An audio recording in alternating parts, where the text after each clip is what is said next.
Assalamualaikum warahmatullahi wabarakatuh. Jumpa lagi dengan Pak Justinus Lepak Sabewegen dalam pembelajaran seni budaya. Karena pembelajaran kita seni lukis telah berakhir, maka kita akan bahas tentang rangkuman materi seni lukis. Baik, kita mulai saja. Pengertian seni lukis dapat dilihat dari pernyataan berikut. Pertama, merupakan pengembangan dari kegiatan menggambar. Kedua, mempunyai ciri khas tersendiri. Ketiga, ciri khasnya didasarkan pada tema, gaya, bahan, teknik, dan bentuk karyanya. Pengertian melukis adalah kegiatan mengolah medium dua dimensi atau permukaan datar dari objek tiga dimensi untuk mendapat kesan tertentu. Tema seni lukis yang melukis tentang manusia dengan alam sekitarnya biasanya mempunyai objek pemandangan laut, gunung, hutan, dan binatang. Aliran surrealisme menggambarkan keadaan alam bawah sadar dan fantasi atau khayalan. Perhatikan lukisan berikut ini. Pertama, lukisan ini termasuk aliran atau gaya realisme, dengan temanya adalah manusia dengan aktivitasnya. Lukisan yang kedua, lukisan ini termasuk aliran atau gaya surrealisme.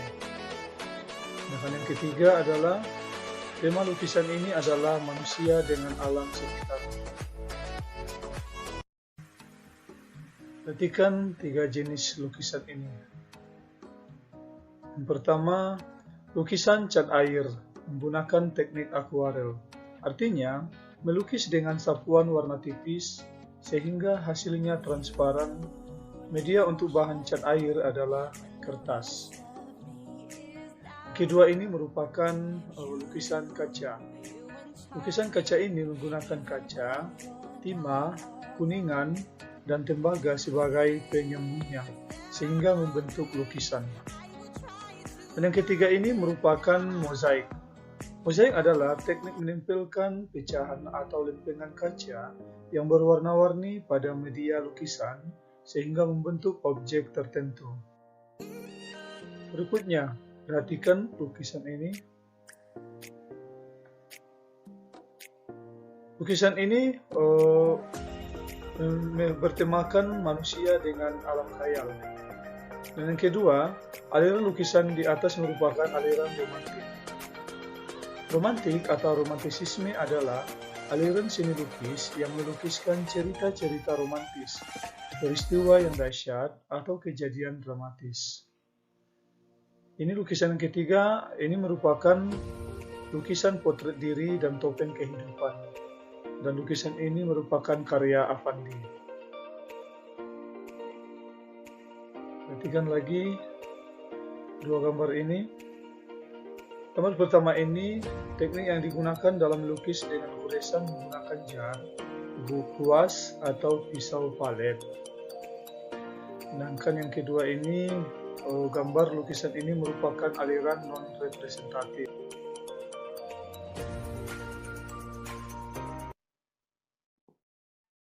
Ekspresi, emosi, dan gagasan merupakan unsur dari melukis. Tujuan kritik sosial adalah kritik yang disampaikan berupa bentuk-bentuk kritik yang bersinggungan dengan pemerintahan, lembaga sosial, ataupun pemegang kekuasaan setempat. Lukisan dengan warna mencolok dan kebanyakan didominasi oleh lukisan pemandangan biasanya memiliki tujuan komersial.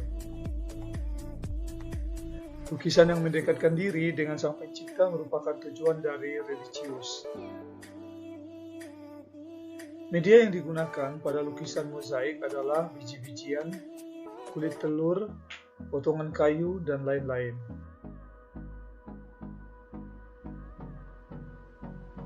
Prosedur pertama dalam berkarya seni lukis ialah memunculkan ide atau gagasan. Itu dengan cara, yang pertama, mengembangkan imajinasi dan melihat dari buku, majalah, internet. Yang kedua, melihat objek secara langsung. Dan yang ketiga, melakukan kunjungan ke museum atau pameran. Setelah itu, baru membuat sketsa. Kemudian kita menentukan media, yaitu yang pertama menggunakan kertas, kedua menggunakan kanvas, ketiga menggunakan cat minyak, dan lain sebagainya. Karya seni lukis yang dibuat sebagai sarana untuk mencari keuntungan, maka berdasarkan tujuannya dapat diklasifikasikan sebagai tujuan komersil. Sedangkan realisme adalah aliran seni lukis yang penggambarannya sesuai kenyataan.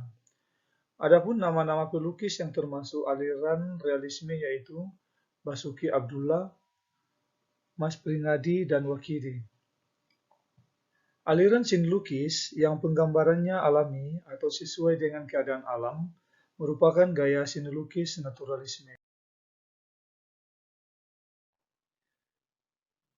Seni lukis adalah sebuah pengembangan dari menggambar memiliki keunikan atau ciri khas tersendiri.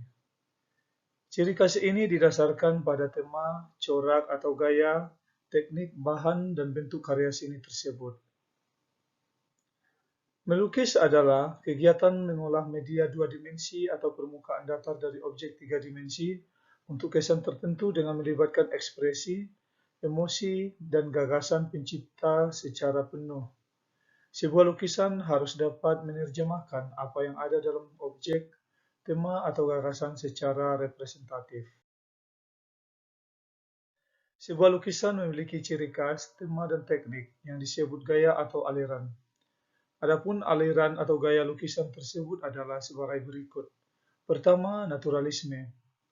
Aliran seni rupa yang penggambarannya alami atau sesuai dengan keadaan alam, melukiskan segala sesuatu dengan alam nyata, sehingga perbandingan perspektif, tekstur atau warna, dan gelap terang dibuat dengan teliti, lebih indah dari kenyataannya. Kedua, realisme. Aliran yang memandang dunia apa adanya, tanpa memandang atau tanpa menambah atau mengurangi objek, penggambarannya sesuai kenyataan hidup. Yang ketiga, romantik.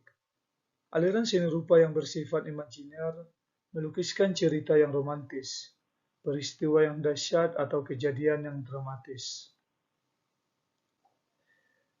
Keempat, ekspresionisme. Aliran seni rupa yang penggambarannya sesuai dengan keadaan jiwa sang perupa, spontan ketika melihat objek karyanya. Untuk memunculkan gagasan kreatif, bisa didapatkan dari apa yang kita lihat di sekeliling kita, misalnya dengan mengembangkan imajinasi, apa yang kita pikirkan atau dari pengalaman orang lain. Kedua, melihat objek secara langsung, misalnya pasar, pantai, atau pegunungan. Ketiga, melihat dari buku, majalah, internet, serta dokumen lain tentang lukisan. Keempat, mengunjungi museum atau kegiatan seni lukis di sekitar. Ide dan gagasan di atas kita olah lagi baik dari segi bentuk maupun susunan objeknya menjadi sebuah sketsa yang menarik, sehingga apa yang kita lihat, rasakan atau yang kita pikirkan dipahami oleh pengamat seni. Selanjutnya proses atau langkah-langkah melukis, yaitu yang pertama memunculkan gagasan atau ide, kedua membuat sketsa, ketiga menentukan media berkarya, bahan dan alat, keempat menentukan teknik, kelima mewarnai dan menyempurnakan lukisan. Selanjutnya menyempurnakan lukisan dengan kontur, penyinaran, spotlight, penegasan, dan penentuan gelap terang. Sekian dan terima kasih, semoga bermanfaat.